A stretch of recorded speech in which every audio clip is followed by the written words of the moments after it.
10th standard mathsல late bloomer sum ஒன்று பார்க்கலாம். f of x equal to கொடுத்திருக்காங்க g of x and h of x இருக்கு.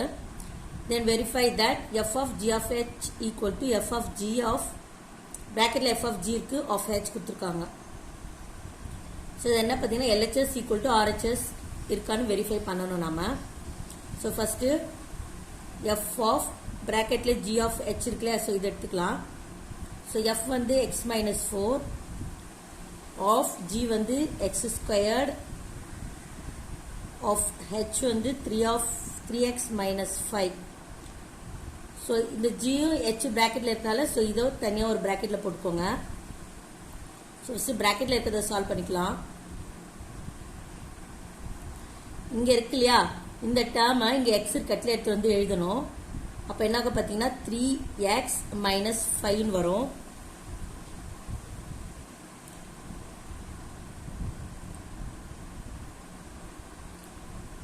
இப்போ x பதில் இது எழுதியாச்சு, இங்க ஸ்கொயர் ஒன்று இருக்கு இல்லையா, ஸோ இப்போ நம்ம இதுக்கு ஸ்கொயர் போடணும். நெக்ஸ்ட் இந்த டேர்ம் இருக்கு இல்லையா, இதை இங்க எக்ஸுக்கு பதில் நம்ம கொண்டு வந்து எழுதணும். அப்ப என்ன பாருங்க 3x minus 5 the whole square minus 4 வரும்.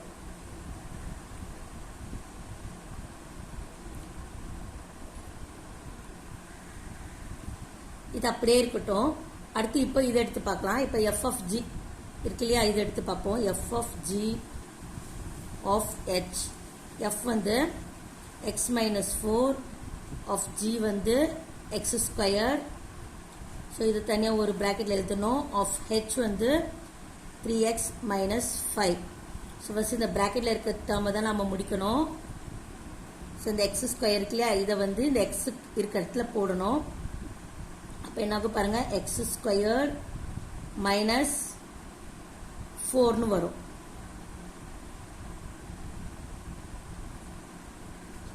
of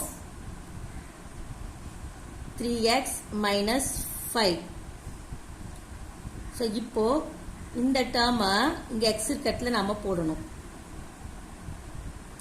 ஸோ என்ன ஆகும் பாருங்க 3x minus 5 எக்ஸுக்கு பதில் இதை எடுத்து எழுதியாச்சு.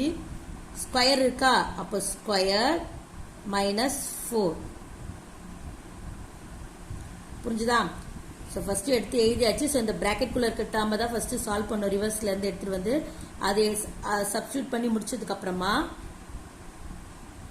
அதுக்கடுத்து இருக்கு இல்லையா ஆஃப் ஹெச், அதுல அந்த வேல்யூவை எக்ஸ் கட்டில் சப்ஸ்டியூட் பண்ணுங்க. சப்ஸ்டியூட் பண்ணிட்டு இப்போ பாருங்க இங்க 3x minus 5 the whole square minus 5 sorry minus 4, இங்கே 3x minus 5 the whole square minus 4 இருக்கா. ஸோ ரெண்டுமே சேமா இருக்கு. ஸோ இதை 1ன்னு போட்டுக்கோங்க, இதை 2ன்னு போட்டுக்கோங்க. From 1 and 2 LHS equal to RHS சொல்லி எழுதி இந்த சம்மை நாம முடிச்சுக்கலாம்.